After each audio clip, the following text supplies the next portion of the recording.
Innal hamdalillah nahmaduhu wa nasta'inuhu wa nastaghfiruh wa natubu ilayh wa na'udzu billahi min shururi anfusina wa min sayyiati a'malina may yahdihillahu fala mudilla lahu wa may yudlil fala hadiya lahu ashhadu an la ilaha illallah wahdahu la syarika lah syahadatan tunji qailaha minan nar wa ashhadu anna muhammadan abduhu wa rasuluh Allahumma salli wa sallim ala nabiyyina Muhammadin wa ala alihi wa ashabihi wa man istanna bi sunnatihi ila yaumiddin amma ba'd. Ayyuhal ikhwah wal akhwat, assalamualaikum warahmatullahi wabarakatuh. Thumma a'lamu anna asdaqal hadithi kitabullah wa khairal hajji hajji Muhammadin sallallahu alaihi wasallam wa syarral umuri muhdatsatuha fa inna kulla muhdatsatin bid'ah wa kulla bid'atin dalalah wa kulla dalalatin finnar. Tayyib, ayyuhal ikhwah wal akhwat, alhamdulillah thumma alhamdulillah, segala puji bagi Allah Subhanahu wa taala yang telah memberi kepada kita kembali kesempatan untuk kembali bertemu di malam hari ini. Harapan kita adalah semoga Allah Subhanahu wa taala menjadikan pertemuan ini adalah pertemuan yang dirahmati olehnya.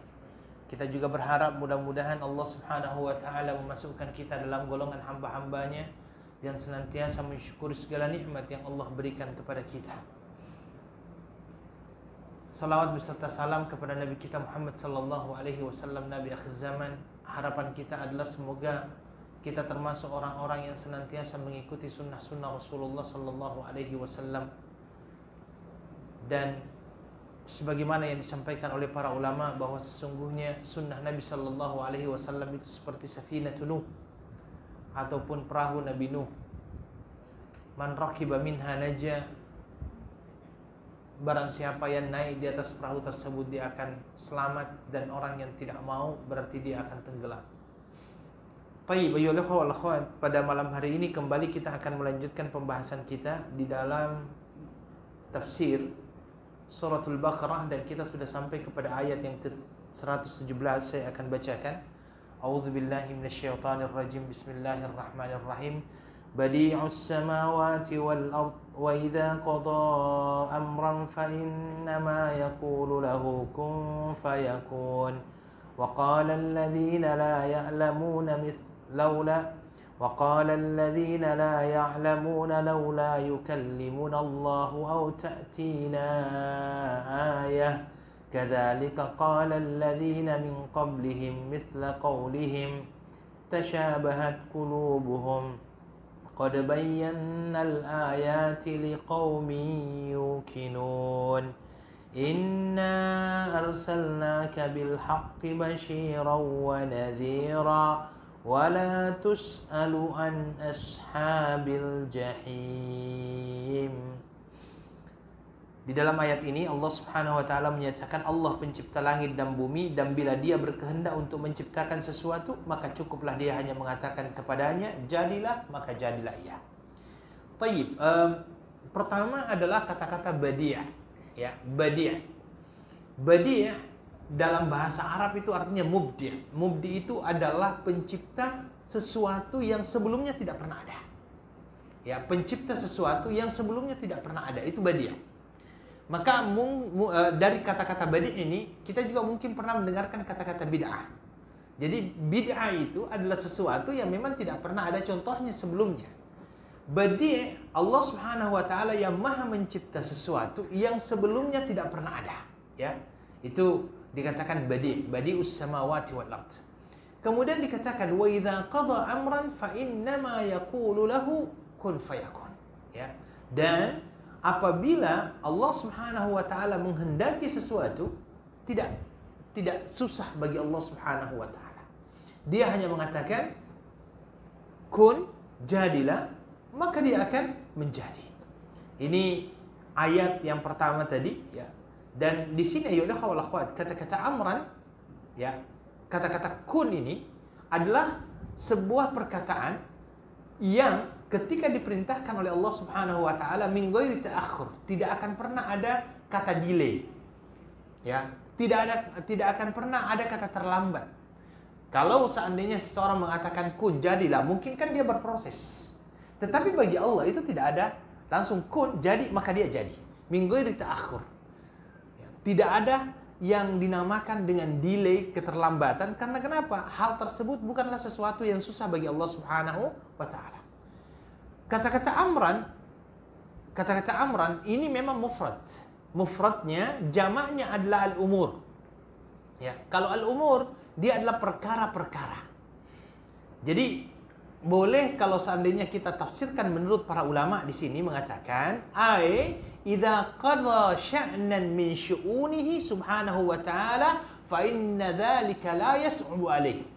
Ketika Allah berkehendak terhadap satu perkara yang Allah kehendaki, maka itu tidak susah bagi Allah Subhanahu wa taala. Fa innama yaqulu lahu kun. Ya. Jadi Allah hanya mengatakan kata-kata kun, maka semuanya akan menjadi. Wallahu taala a'lam. Baik, apa pelajaran yang kita bisa ambil ayyuhal ikhwah dalam hal ini? Yang pertama sekali adalah ketika Allah Subhanahu wa taala menyatakan badi'us samawati wal ard, dialah Allah yang menciptakan sesuatu yang belum pernah ada sebelumnya, dan ini menunjukkan kemahakuasaan Allah Subhanahu wa taala atas penciptaan langit dan bumi. Dialah Allah yang mampu menciptakan makhluknya, menciptakan manusia. Ada manusia yang diciptakan tanpa bapak dan ibu, ya kan, yaitu Nabiullah Adam alaihi salatu wassalam, dan itu tidak mudah, tidak susah bagi Allah. Allah menciptakan manusia tanpa ayah dan hanya dengan ibu, yaitu Nabiullah Isa alaihi salatu wassalam, dan itu bukanlah sesuatu yang susah bagi Allah Subhanahu wa taala. Ya, maka Allah Subhanahu wa taala dalam Al-Qur'an dia menyatakan juga la khalqus samawati wal ardi akbaru min khalqin nas.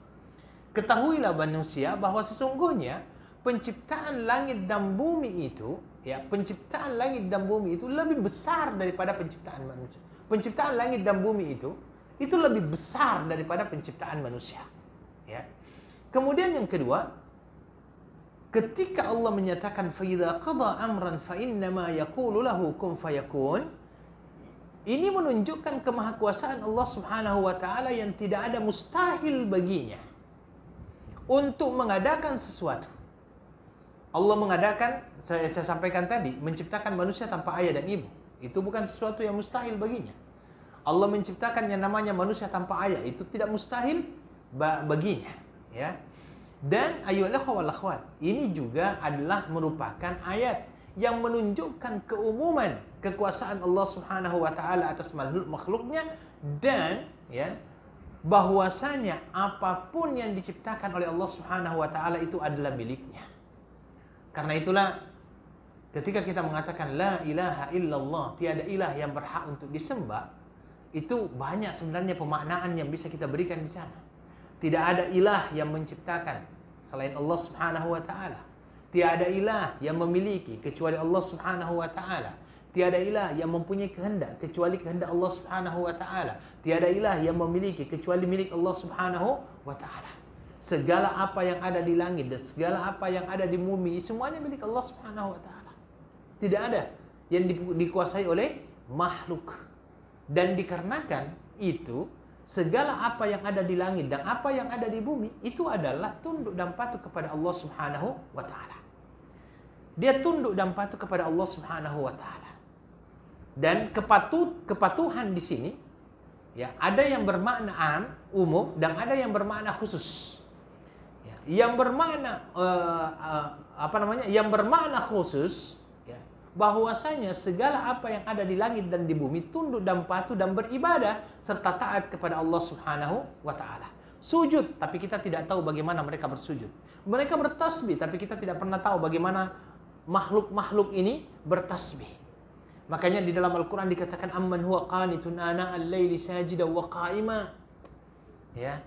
Semua makhluk itu bertasbih kepada Allah Subhanahu wa taala, tetapi kita saja yang tidak mengetahui bagaimana mereka bertasbih kepada Allah Subhanahu wa taala. Ya, kita tidak pernah tahu. Kemudian ayyuhal akhwat, yang kedua, makna daripada kunut ataupun tunduk dan patuh di sini adalah apa? Tunduk dan patuh secara umum. Dan ini bukan hanya manusia, seluruh makhluk yang ada di muka bumi ini tunduk dan patuh hanya kepada Allah Subhanahu wa taala. Dan semuanya berjalan ayyuhal ikhwah sesuai dengan sunnatullah. Sesuai dengan sunnatullah. kehancuran alam itu dikarenakan dia menyalahi sunnatullah. Kehancuran alam ini terjadi karena menyalahi sunnatullah. Sebagai contoh misalnya, yang dinamakan dengan hutan itu kan biasanya ada oksigen di situ kan. Ketika akhirnya hutan-hutan tersebut dibabat, ditebang misalnya, sehingga akhirnya kita tidak mampu untuk mendapatkan oksigen yang bagus, ya, yang Allah sebenarnya berikan, itu kan sudah menyalahi sunnatullah, sehingga muncullah berbagai macam penyakit. Contoh yang lainnya misalnya, ada beberapa binatang di dalam hutan misalnya, yang selama itu tinggal di sana, kok tiba-tiba misalnya pergi ke pemukiman, pergi ke perkampungan. Ini pasti ada penyebabnya. Penyebabnya adalah mungkin saja kita sudah menyalahi kudratnya. Kita sudah menyalahi sunnatullah. Yang sepatutnya itu dijaga, itu tidak dijaga. Sehingga mereka keluar. Maka kehancuran bumi ini itu disebabkan karena kita tidak mengikuti sunnatullah yang Allah Subhanahu wa taala sudah aturkan untuk kita. Dan biasanya itu terjadi karena keserakahan manusia. Makanya di dalam Al-Quran dikatakan zaharal fasadu fil barri wal bahri bima kasabat aydin nas. Terjadi kerusakan di bumi dan di lautan itu tidak lain dan tidak bukan dikarenakan apa yang diberlakukan oleh manusia. Ya, apa yang dilakukan oleh manusia. Dan tidak mustahil sebab kan segala sesuatunya terjadi karena sebab akibat. Ya. Takdir itu sendiri berjalan dengan sebab. Bil musabbabat. Takdir itu sendiri ya berjalan dengan sebab. Artinya ketika takdir terjadi dan itu seperti misalnya bencana, itu besar kemungkinan dikarenakan kita sudah menyalahi aturan yang Allah Subhanahu wa taala berikan kepada kita. Wallahu taala alam. Ini menunjukkan bahwasanya segala sesuatunya itu sebenarnya sudah diatur oleh Allah Subhanahu wa taala. Kemudian ayolah ikhwah, termasuk diantaranya ayat ini menjelaskan kepada kita bahwasanya langit dan bumi ini dia senantiasa berputar seperti apa yang dikehendaki oleh Allah Subhanahu wa taala. Dan ini menunjukkan keteraturan yang sangat luar biasa. Ini semuanya dikarenakan Allah yang menciptakannya. Makanya di dalam Al-Quran juga suratul Mulk dikatakan, "Ma tara fi khalqir rahmani min tafawut." Kamu itu tidak akan pernah mendapatkan kesia-siaan. Kamu tidak akan pernah melihat kesia-siaan di dalam penciptaan Allah Subhanahu wa taala. Segala apa yang diciptakan oleh Allah itu mempunyai hikmah. Hanya terkadang kita tidak mampu untuk mengambil hikmah dari apa yang diciptakan oleh Allah Subhanahu wa taala. Ini ayolah wal akhwat, kita juga akhirnya diingatkan oleh Allah Subhanahu wa taala dengan sebuah ayat, ma khalaqta hadza batila. Kan di dalam Al-Qur'an dikatakan, inna fi khalqis samawati wal ardi wa ikhtilafil laili wan nahari la ayatin liulil albab alladzina yadhkuruna Allaha qiyaman wa qu'udan wa 'ala junubihim wa yatafakkaruna fi khalqis samawati wal ardi rabbana ma khalaqta hadza batila subhanaka faqina adzabannar. Sesungguhnya dalam penciptaan langit dan bumi, bergantinya siang dan malam, ada tanda-tanda bagi orang-orang yang ulul albab. Ulul albab ini adalah orang-orang yang berakal. Dia berasal dari kata-kata lub. Ya, orang-orang yang berakal. Siapa mereka? Allah menyatakan alladzina yadhkuruna Allaha qiyaman wa qu'udan. Mereka lah orang-orang yang senantiasa mengingat Allah Subhanahu wa taala baik dalam keadaan berdiri, duduk, berbaring, wa 'ala junubihim wa yatafakkarun. Mereka memikirkan fi khalqis samawati wal ard, penciptaan langit dan bumi. Kesimpulan dari pemikiran itu semuanya adalah apa? Ma khalaqta hadza batila. Ya Allah, tidak ada satupun yang kamu ciptakan ini sia-sia. Apa yang engkau ciptakan, langit yang engkau ciptakan, bumi yang engkau ciptakan, tidak ada yang sia-sia. Apapun makhluk yang ada di dalam ini, tidak ada yang sia-sia. Cuma terkadang kita tidak bisa mengambil hikmah dari penciptaan tersebut atau belum terfikirkan hikmah di balik penciptaan itu. Banyak orang mungkin yang berpikir, untuk apa sih Allah menciptakan yang namanya nyamuk misalnya kan? Nyamuk. Berapa banyak orang kaya karena nyamuk. Banyak orang kaya karena nyamuk. Orang yang jadi kontrol PS itu kan banyak orang yang kaya yang buat obat untuk nyamuk. Ini semuanya adalah merupakan hal yang luar biasa sebenarnya kalau seandainya itu difikirkan. Tetapi terkadang pemikiran kita tidak sampai ke sana. Padahal dikatakan ma khalaqta hadza batila, tidak ada satupun yang diciptakan oleh Allah itu sia-sia. Ma khalaqta hadza batila. Ya, ini badi'us samawati wal ard wa idza qada amran fa innama yaqulu lahu kun fayakun. Ya. Baik, selanjutnya dikatakan wa qala alladziina la ya'lamuuna mithla qawlihim. Ya, wa qala alladziina la ya'lamuuna mithla qawlihim. Wa qala alladziina la ya'lamuuna, maaf. Wa qala alladziina la ya'lamuuna laula yukallimuna Allah aw ta'tina ayah. كذلك قال الذين من قبلهم مثل قولهم تشابهت قلوبهم قد بينا الآيات لقوم يوقنون. Dan orang-orang yang tidak mengetahui berkata, mengapa Allah tidak langsung berbicara dengan kami dan datang tanda-tanda kekuasaannya kepada kami? Demikianlah pula orang-orang yang sebelum mereka telah mengatakan seperti ucapan mereka itu. Hati mereka serupa. Sesungguhnya kami telah menjelaskan tanda-tanda kekuasaan kami kepada kaum yang yakin. Taib. Yang pertama adalah kata-kata waqala alladziina la ya'lamun. Ya, waqala alladziina la ya'lamun. Kata-kata la ya'lamun tidak mempunyai ilmu, artinya tidak mengetahui. Laisu min dzawil ilm, bukanlah orang-orang yang berilmu. Ya, ini orang-orang yang tidak berilmu ini. Ya. Apa yang mereka katakan? Laula yukallimuna Allah, ay hal la yukallimuna Allah bitasdiqir rusul. Kenapa Allah tidak berbicara langsung kepada kami berkenaan dengan kedatangan Rasul, berkenaan dengan kebenaran Rasul yang Allah Subhanahu wa taala utuskan kepada kita. Ya. Au ta'tina ayah, ataupun Allah Subhanahu wa taala menurunkan dan memberitahu kepada kita berkenaan dengan kebenaran Rasul yang dibawa ini, yang diutus ini. Ya. Sebenarnya apa yang mereka sampaikan ini bukan bentuk pertanyaan. Apa yang mereka sampaikan ini bukan dalam bentuk ingin bertanya seperti itu, tidak. Pertanyaan mereka adalah bentuk pengabaian. Pertanyaan mereka adalah bentuk bahwa mereka tidak menerima apa yang Allah Subhanahu wa taala utuskan kepada mereka. Sehingga dia berkata, kenapa sih Allah tidak langsung berbicara kepada kita? Kenapa Allah tidak langsung memberikan tanda-tandanya? Pertanyaan mereka ini bukan pertanyaan yang memerlukan jawaban. Karena sebenarnya pertanyaan mereka itu muncul dikarenakan keras kepalanya mereka. Muncul dikarenakan penyelewengan mereka. Muncul dikarenakan mereka tidak mau menerima kebenaran tersebut. Sehingga mereka mengatakan laula yukallimuna Allah. Ini kan bentuk penyelewengan ini. Ya. Kemudian dia mengatakan au ta'tina ayah. Ini juga bentuk kesombongan. Berikan kami tanda-tanda. Padahal Allah Subhanahu wa taala mengutus rasulnya kan dengan tanda-tanda. Itulah yang dinamakan dengan apa? Mukjizat. Semua nabi diberikan oleh Allah Subhanahu wa taala tanda-tanda.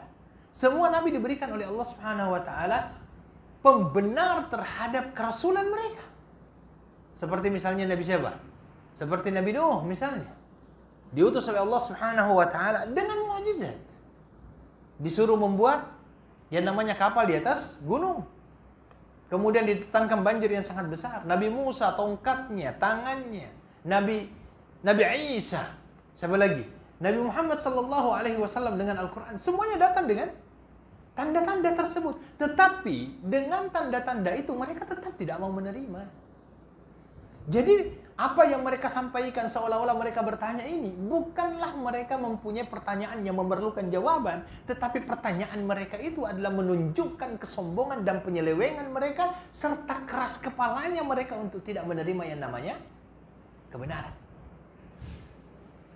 Tidak mau. Bukankah Abu Jahal juga mendengarkan Al-Quran? Ya, bukankah Abu Jahal juga mendengarkan Al-Quran? Bukankah Al-Walid Ibn Al-Mughirah kalau tidak salah itu yang mendengarkan ya, yang mendengarkan Al-Quran kemudian malah menantang Nabi Sallallahu Alaihi Wasallam. Ya, bapaknya Khalid bin Walid Sampai-sampai di dalam Al-Quran dikatakan Zarni wa man khalaqtu wahida wa ja'altu lahu malam mamduda wa banina syuhuda wa mahattu lahu tamhida thumma yatma'u an nazid kalla innahu kana li ayatina anida saurhiquhu sa'uda innahu fakkara wa qaddara faqutila kaifa qaddar. Ini kan awalnya dia dengarkan Nabi Shallallahu Alaihi Wasallam ketika Nabi sedang melaksanakan sholat. Nabi membacakan ayat-ayat Al-Quran. Orang ini terpegun. Tahu terpegun ya? Orang ini terpegun mendengarkan bacaan-bacaan ayat yang dibawa oleh Nabi Shallallahu Alaihi Wasallam. Dan Al-Walid adalah seorang penyair Arab yang terkenal pada saat itu. Penyair Arab yang sangat terkenal. Ketika dia dengarkan, kemudian setelah itu dia balik, dia sempat bertemu dengan orang-orang dan dia berkata apa yang dibaca Muhammad bukanlah dari syair. Apa yang dibaca oleh Muhammad bukanlah dari syair. Dia kembali ke rumahnya, kemudian setelah itu ada orang-orang yang bertemu dengan Abu Jahal. Dia berkata, temanmu ini sepertinya sudah mau masuk ke dalam agamanya Muhammad. Ditanya apa yang dia katakan, bahwasanya apa yang dikatakan oleh Muhammad itu bukanlah dari manusia biasa. Maka pada akhirnya Abu Jahal datang kepadanya dan dia berkata, apakah benar kamu katakan demikian? Akhirnya dia berkata, in hadza illa sihru yu'thar, in hadza illa qaulul bashar, sauslihi saqar. Setelah itu dia rubah kata-kata itu. Dia berkata, tidak. Apa yang dikatakan oleh Muhammad ini adalah sihir yang menyihir. Ini adalah sihir yang menyihir. Dia paham, dia tahu kebenaran itu. Dia tahu kebenaran itu. Makanya tidak salah kiranya kalau di dalam Al-Quran suratul Fatihah itu diakhiri dengan kata-kata ihdinas siratal mustaqim. Ya Allah, tunjuki kami jalan yang benar. Kemudian Allah menyatakan siratal ladzina an'amta alaihim ghairil maghdubi alaihim waladdallin amin. Jalan orang-orang yang telah engkau berikan kenikmatan kepada mereka. Bukan jalan orang-orang yang engkau murkai. Ketika Ibnu Katsir di dalam tafsirnya itu dia mengatakan bahwasanya ini adalah tabiat orang-orang Bani Israel ini. Kenapa? Karena mereka ya'lamuna al-haq wa la yattabi'una al-haq. Mereka tahu kebenaran tapi tidak mau ikut kebenaran. Makanya di dalam juz yang kedua Allah Subhanahu wa taala menyatakan alladzina atainahumul kitaba ya'rifunahu kama ya'rifuna abna'ahum wa inna fariqan minhum la yaktumuna al-haqqa wa hum ya'lamun al-haqqu min rabbika fala takunanna minal mumtarin.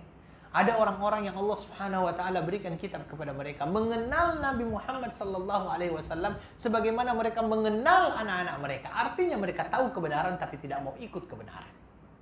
Sama ini. Tahu kebenaran Nabi Sallallahu Alaihi Wasallam, tahu kebenaran Rasul yang dibawa oleh Nabi Sallallahu Alaihi Wasallam, tetapi mereka tidak mau mengikuti kebenaran. Allah Subhanahu Wa Taala memberikan kepada Nabi Sallallahu Alaihi Wasallam mukjizat yang terbesar yaitu Al-Quran.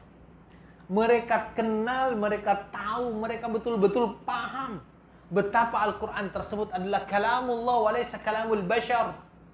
Dia adalah firman Allah dan bukanlah perkataan manusia. Tetapi apakah mereka terima itu? Tidak kan? Dia tidak terima. Bahkan berkenaan dengan Al-Quran ini Allah Subhanahu wa taala mencabar mereka. Ya. Allah mencabar mereka. Pertama Allah mencabar bangsa jin dan manusia.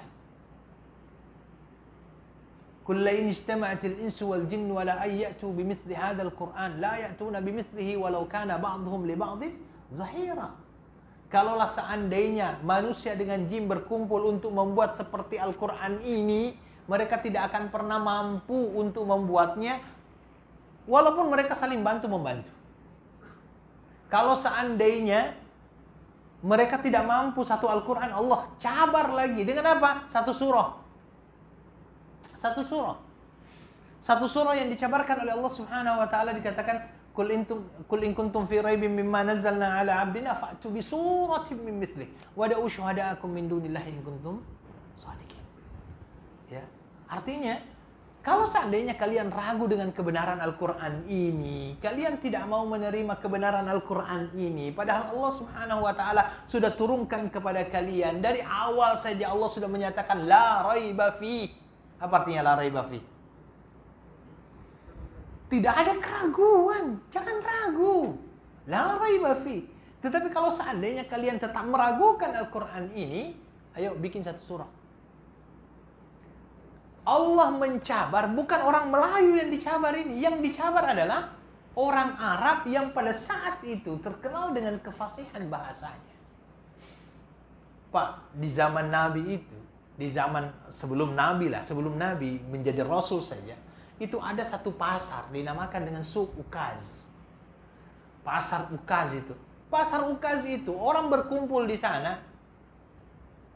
Istilahnya kalau di sana, di sini itu sekarang jual beli pantun.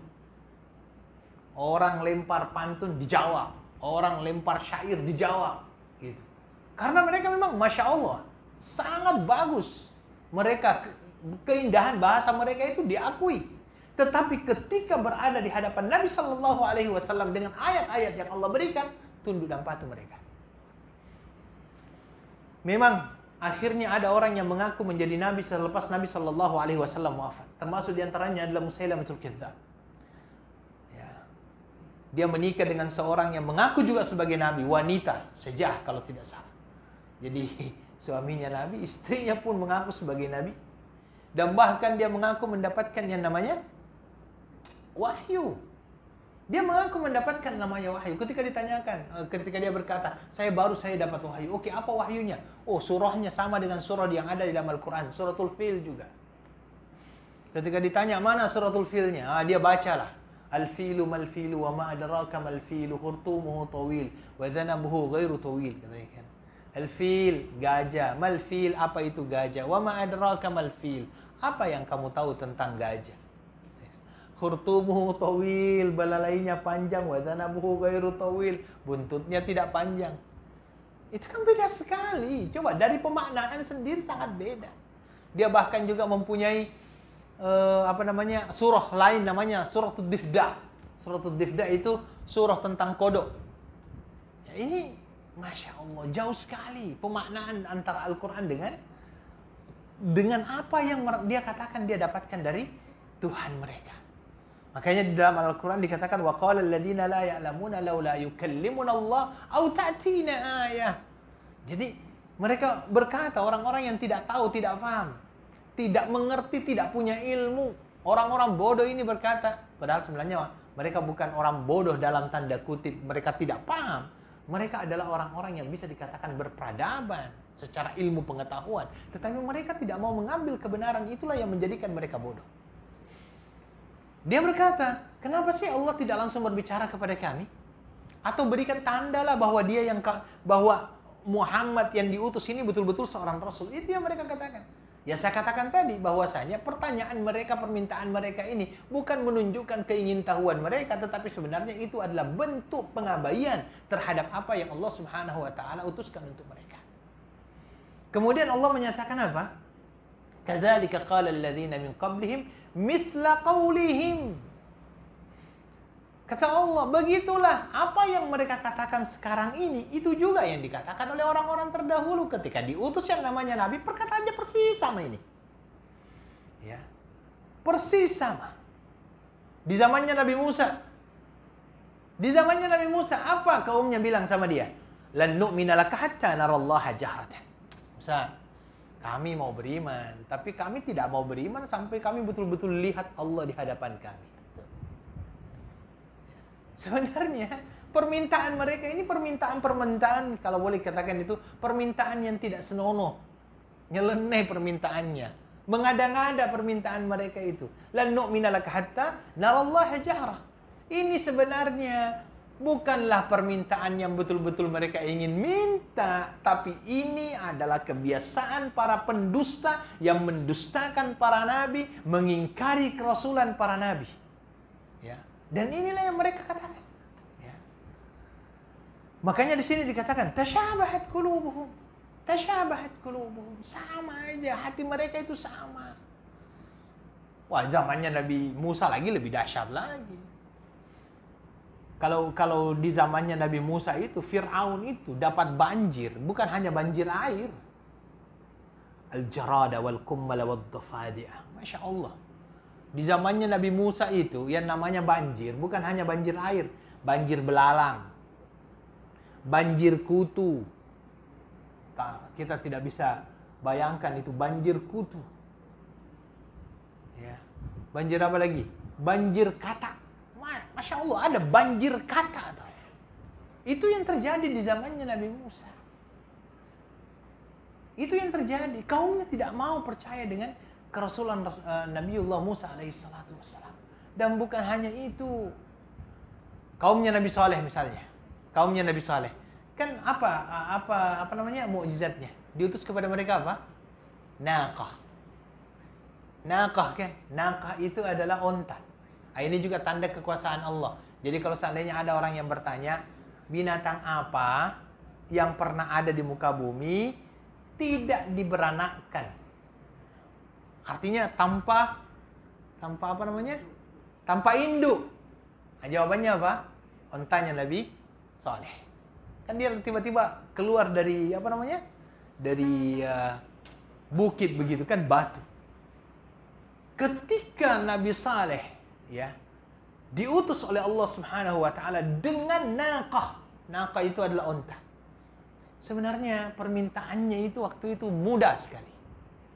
Apa permintaannya? Nih, onta satu hari minum, kan ada periginya itu. Perigi satu hari onta minum. Esoknya kalianlah ambil airnya, ya kan? Dalam riwayat yang lainnya dikatakan kalau onta ini sudah minum, maka dia akan keluarkan susunya untuk seluruh masyarakat. Sekali minum dia, ya, dia akan keluarkan susunya untuk satu hari masyarakat bisa minum. Jadi memang banyak kegunaannya. Tetapi bagi mereka ini main-main ini. Apa yang mereka lakukan? Fa'aqaruha. Mereka sembelih. Mereka sembelih. Kalau seandainya mereka percaya dan yakin bahwa itu adalah merupakan tanda kekuasaan Allah Subhanahu wa taala dan itu adalah merupakan salah satu mukjizat yang Allah berikan kepada Nabi Saleh, saya kira ketika mereka menjadi pengikut Nabi Saleh, mereka akan menjadi orang-orang yang sejahtera. Mereka akan menjadi orang-orang yang sejahtera kalau mereka menjadi pengikut Nabi Saleh. Makanya orang-orang yang beriman itu sebenarnya mempunyai satu prinsip dalam hidupnya. Seorang yang beriman itu prinsipnya sami'na wa ata'na, sudah cukup. Kami dengar, kami taati. Ya. Itu prinsip orang-orang yang beriman sebenarnya itu. Kami dengar, kami taati. Allah menyuruh kita begini, oke. Kami dengar, kami taati. Tidak perlu mencari banyak alasan. Saya kadang-kadang ketika ditanya, Ustaz, kenapa Muslim berpuasa? Biasanya kan kita memberi jawaban, oh karena dengan berpuasa kita akan menjadi lebih sehat. Saya kira tak perlu untuk jawab begitu. Ketika ditanya, kenapa kita perlu berpuasa? Allah suruh saya berpuasa, selesai. Nggak usah diberikan jawaban-jawaban terlalu ilmiah dan filsafat. Orang itu pun akhirnya tidak mau puasa juga kan. Baik kita memberikan jawaban, Allah suruh saya puasa, selesai. Ya, selesai, Allah suruh saya puasa. Dan terkadang memang perintah Allah itu yang menjadi ujian bagi kita. Sebagaimana Nabiullah Ibrahim alaihissalatu wassalam kan diuji. Diujinya dengan apa? Disuruh untuk menyembelih anaknya Ismail alaihissalatu wassalam. Disuruh untuk disembelih. Seorang anak yang ditunggu lama kemudian tiba-tiba setelah muncul malah disuruh untuk disembelih. Tetapi anak tersebut ketika dikatakan oleh ayahnya, inni ara fil manami anni azbahuka fanzur madza tara. Anakku, saya itu punya mimpi. Ingat ya, mimpinya Nabi itu adalah wahyu. Ya, ini yang membedakan mimpi kita dengan mimpinya Nabi. Mimpi Nabi itu adalah wahyu, perintah. Makanya ketika dia bermimpi, itu adalah wahyu. Inni ara fil manami anni azbahuka fanzur madza tara. Wahai anakku, dalam mimpiku saya disuruh untuk menyembelih kamu. Gimana pendapatmu? Anak yang tumbuh dan berkembang dari sebuah keluarga yang saleh dan salehah, dia mengatakan apa? Ya abatif al-matu marsatajiduni insyaallahu minas sabirin. Lakukan saja ya wahai ayahku. Engkau akan mendapatiku sebagai orang-orang yang sabar. Sampai pada akhirnya dia sudah siap untuk disembelih ini, Allah gantikan. Allah gantikan dengan apa? Kibash. Kabshin azim, kibas. Dalam riwayatnya menurut Ibnu Abbas, kibas yang menggantikan Nabi Ismail itu adalah kibas yang dulunya dipersembahkan oleh Habil pada waktu kan dia challenge sama saudaranya gitu kan. Ya, Qabil dengan Habil, yang satunya kan diterima oleh Allah Subhanahu wa taala, diangkat ya. Kurbannya itu dalam riwayatnya menurut Ibnu Abbas itulah yang diturunkan oleh Allah untuk menggantikan Nabiullah Ismail alaihissalatu wassalam. Ya, apa yang kita mau ambil di sini? Ketundukan yang patuh, ketundukan kepada apa yang diperintahkan oleh Allah Subhanahu wa taala. Makanya di dalam ayat ini Allah mengatakan tasyabahat qulubuhum. Orang-orang yang sekarang mempunyai pertanyaan seperti itu jugalah yang ditanyakan oleh orang-orang terdahulu mereka. Hati mereka itu sama. Hati mereka sama dalam masalah apa? Dalam menentang kebenaran. Hati mereka sama dalam apa? Dalam penyelewengan. Hati mereka sama dalam masalah apa? Dalam keras kepala. Hati mereka sama dalam masalah apa? Dalam menolak kebenaran yang Allah Subhanahu wa taala berikan kepada mereka. Dan penolakan itu bukan hanya nabi akhir, tapi mulai dari nabi yang pertama yang diutus oleh Allah Subhanahu wa taala sampai kepada nabi yang terakhir yaitu Muhammad sallallahu alaihi wasallam. Bahkan kalau bisa dikatakan sampai hari kiamat begitu adanya mereka. Hati mereka sama, keras kepala mereka sama. Cuma mungkin caranya yang agak berbeda. Ya. Kalau dulu kan mungkin membunuh apa semuanya, tapi mungkin sekarang dengan memberikan syubhat-syubhat kepada kita kaum muslimin. Melontarkan syubhat-syubhat yang bisa menjadikan kita ragu dengan keislaman kita. Ya. Kadang-kadang mereka melontarkan ide-ide yang mana ide-ide tersebut adalah ide-ide yang memang bukan daripada Islam, tetapi seolah-olah itu adalah bagian daripada Islam. Ya. Sebenarnya keinginan mereka adalah untuk menolak yang namanya kebenaran. Contoh misalnya, sekarang kan jamaah haji banyak. Ya. Oh, tunggu lama sekali nih jamaah haji. Kan sekarang berapa tahun menunggu? Kalau di sini sendiri kalau nggak salah berapa tahun? Ada 20 tahun? 10 ya? 10-15 tahun. Kemudian setelah itu ada orang yang mengaku dirinya sebagai seorang seorang pemikir Islam misalnya. Dia memberikan satu cadangan. Bagaimana kalau seandainya kita melakukan haji bukan hanya di bulan Zulhijjah. Itu bisa dipakai 4 bulan gitu kan. 4 kali dalam setahun. Kemudian setelah ditanya apa dalilnya, dia mengatakan al-hajju ashhurun. Yang dinamakan haji itu ashhur. Ashhur itu katanya jama'. Jama' itu berarti bukan hanya 1 bulan, tapi berbulan-bulan.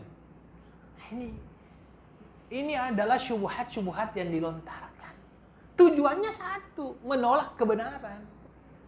Tujuannya satu, menolak kebenaran. Makanya di dalam Al-Quran dikatakan tasyabahat qulubuhum qad bayyannal ayat liqaumi yuqinun. Sesungguhnya kami ini sudah menerangkan kebenaran itu. Sudah menyatakan kebenaran itu. Sudah mengirimkan signal-signal kebenaran itu. Tetapi bagi siapa? Bagi orang-orang yang yakin. Bagi orang-orang yang yakin. Siapa mereka orang-orang yang yakin? Orang yang yakin yang keyakinannya tidak dicampuri lagi dengan keraguan. Keyakinannya sudah tidak dicampuri lagi dengan keraguan. Karena dia yakin dan percaya bahwa apapun yang berasal dari Allah itu adalah sebuah kebenaran. Apapun yang dibawa oleh Nabi itu adalah kebenaran. La yukhalifuhu syak. Yakin, yakin, kata-kata yakin itu adalah al-ilmu alladhi la yukhalifuhu syak.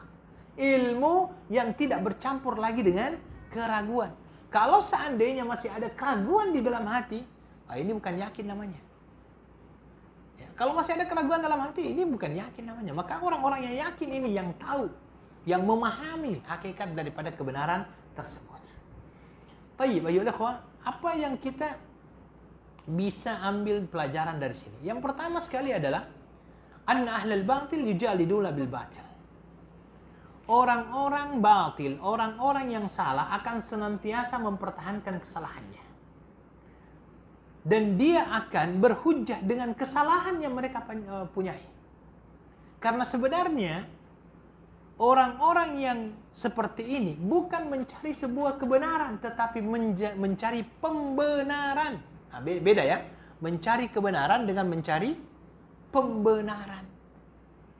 Orang-orang ahlul batil ini, orang-orang batil ini, orang-orang yang tidak mau menerima kebenaran ini senantiasa mencari pembenaran, bukan kebenaran.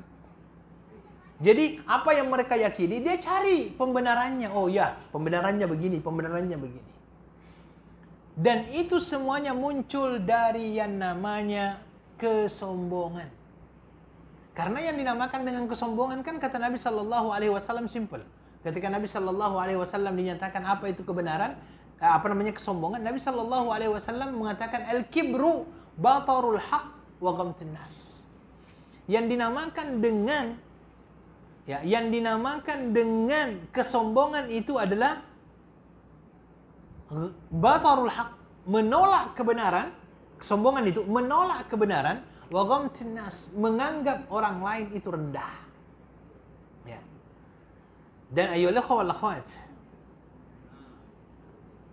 banyak sekali tanda-tanda yang dibawa oleh para nabi. Banyak sekali tanda-tanda yang dibawa oleh para nabi yang menunjukkan kenabian mereka, tetapi tidak diimani oleh manusia. Ya. Bahkan kalau seandainya tanda-tanda tersebut didatangkan kepada mereka, mereka tetap tidak mau menerimanya.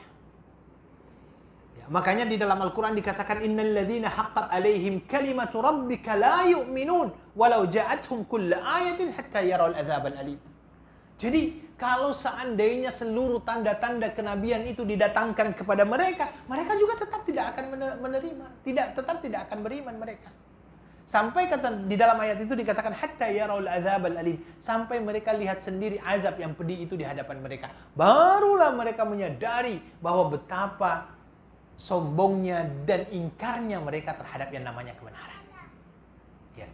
Kemudian yang kedua, di sini Allah menyifati orang-orang yang tidak menerima kebenaran dengan kata-kata jahil. Ya, jahil itu ya sama aja kan. Wa qala alladziina la ya'lamun. Ini hanya halus aja bahasanya Al-Qur'an ini. Wa qala alladziina la ya'lamun, berkata orang-orang yang tidak tahu. Orang yang tidak tahu, ya bahasa kita apa? Jahil. Artinya apa? Allah menyifatkan orang yang tidak mau menerima kebenaran tersebut dengan kata-kata jahil. Maka seluruh manusia yang sombong sehingga dia menolak yang namanya kebenaran, walaupun kebenaran itu sudah berada di hadapan mata dia, maka dia masuk dalam kategori jahil. Itu yang disampaikan oleh Al-Quran. Ini bukan Saifuddin yang bilang, Al-Quran yang bilang ini. Ya, bukan saya yang sampaikan ini. Ini Al-Quran yang katakan. Itu yang disampaikan oleh Allah Subhanahu wa taala. Kemudian dikatakan bahwasanya setiap rasul tadi yang diutus oleh Allah Subhanahu wa taala semuanya datang dengan tanda-tanda. Semuanya datang dengan mukjizat. Ya, mukjizat. Maka kalau seandainya sekarang ada orang yang mengaku sebagai rasul, coba minta mukjizatnya apa kira-kira? Siapa kira-kira yang mengaku rasul sekarang ini? Ada yang mengaku rasul sekarang? Ada kan rasul Melayu juga itu kan? Kita mau coba minta apa mukjizatnya kira-kira? Kalau yang lainnya kan jelas ada mukjizatnya semua kan? Semua nabi dan rasul yang diutus oleh Allah ada mukjizatnya. Maka orang yang mengaku sebagai rasul, minta mukjizatnya. Kalau dia mengatakan saya sebagai rasul, oke, kamu sebagai rasul buktikan mukjizat. Berikan mukjizatmu, tunjukkan mukjizatmu. Ya, tunjukkan mukjizatmu. Dan mukjizat itu bukan dipelajari ya, hati-hati. Mukjizat itu tidak dipelajari. Karena yang dinamakan mukjizat itu sesuatu yang melemahkan. Kata-kata mukjizat itu artinya melemahkan. Dan Nabi itu terkadang tidak tahu bahwa itu adalah bahwa mukjizat itu akan terjadi. Seperti Nabi Musa alaihissalatu wassalam. ketika para ahli sihir itu sudah melemparkan yang namanya hibaluhum wa asihum yukhayyalu ilaihim, ya, bisihrim. Jadi dilemparkanlah tali-tali itu, tiba-tiba tali-tali itu berubah seolah-olah menjadi seekor ular. Nabi Musa waktu itu sempat meminta kepada Allah, ini apa yang saya harus lakukan ini? Dia sudah mulai khawatir, takut. Tapi kata Allah, la takhaf, innaka antal a'la, fa'alki ma fi yaminik. Jangan takut, kamu itu adalah pemenangnya. Alki ma fi yaminik, lemparkan di tangan kananmu.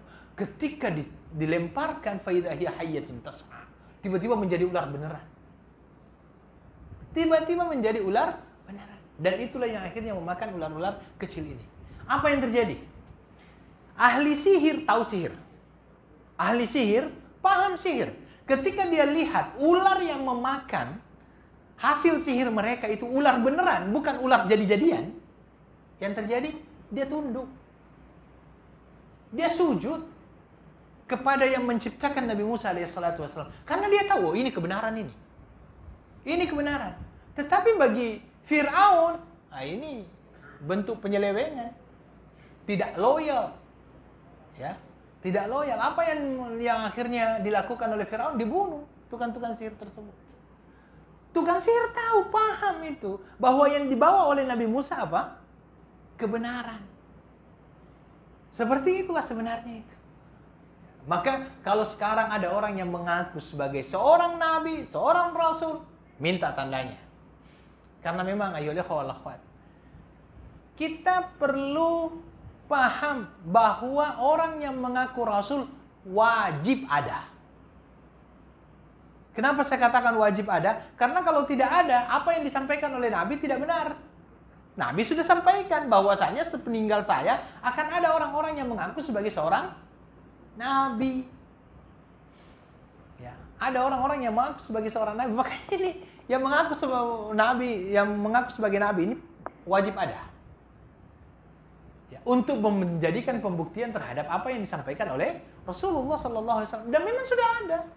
Berapa banyak itu sejak wafatnya Nabi sallallahu alaihi wasallam, setiap tempat dulu itu ada yang mengaku sebagai nabi dan sampai sekarang pun ada yang mengaku sebagai nabi. Maka sebagai orang-orang yang mengaku sebagai nabi, minta mukjizatnya apa? Ya. Minta mukjizatnya. Ya.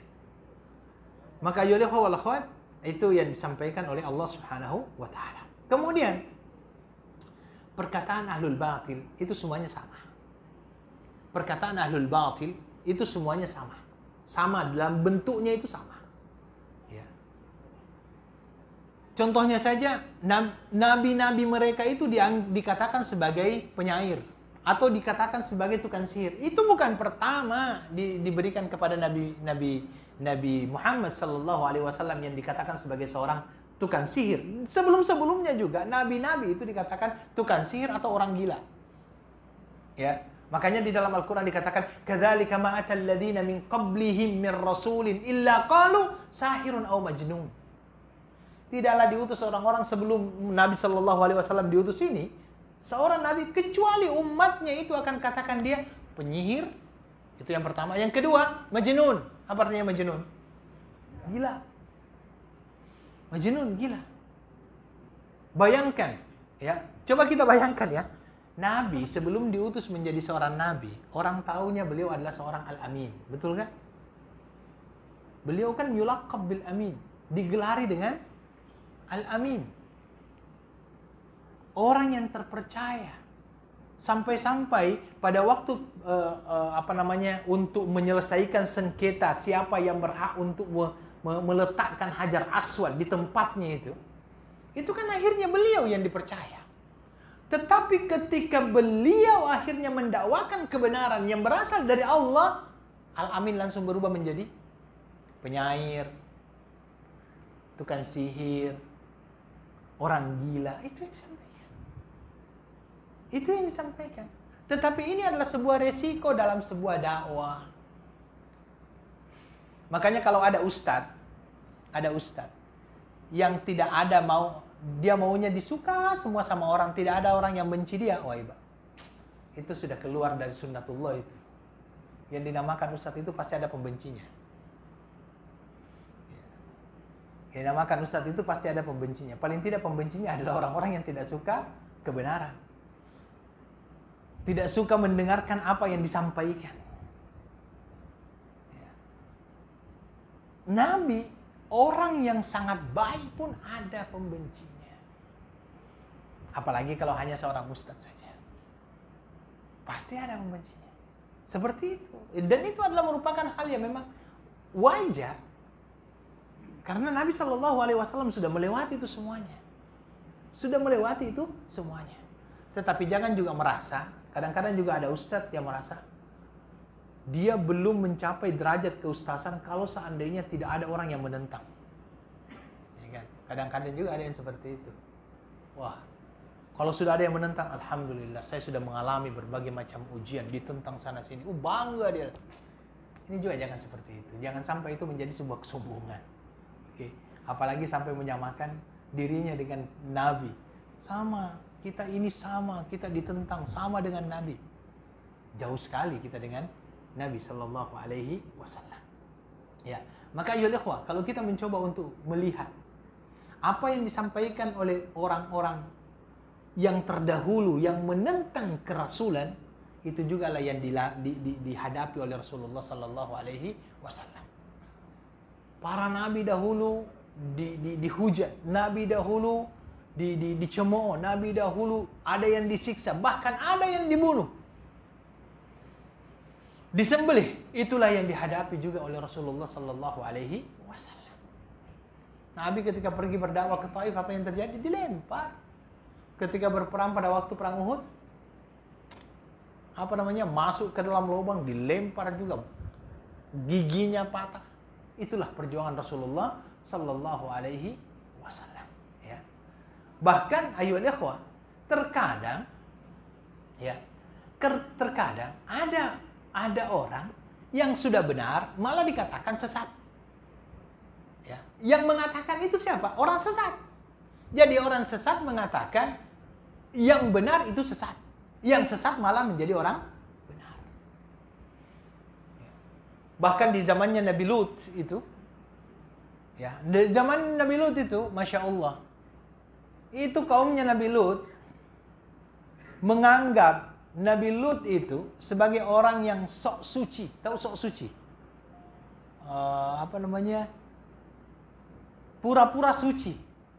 Ya, pura-pura suci. Innahum qaumun yatatahharun.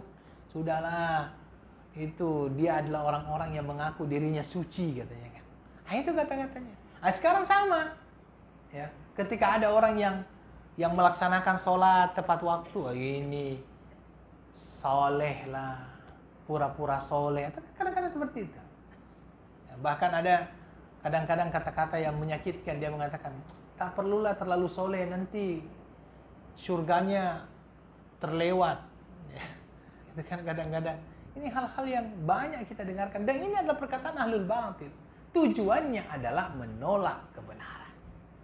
Orang-orang yang berpegang teguh kepada Al-Quran dan Sunnah Nabi Sallallahu Alaihi Wasallam mendapatkan berbagai macam gelaran yang sebenarnya gelaran itu tidak perlu ada dan wujud karena memang tidak benar.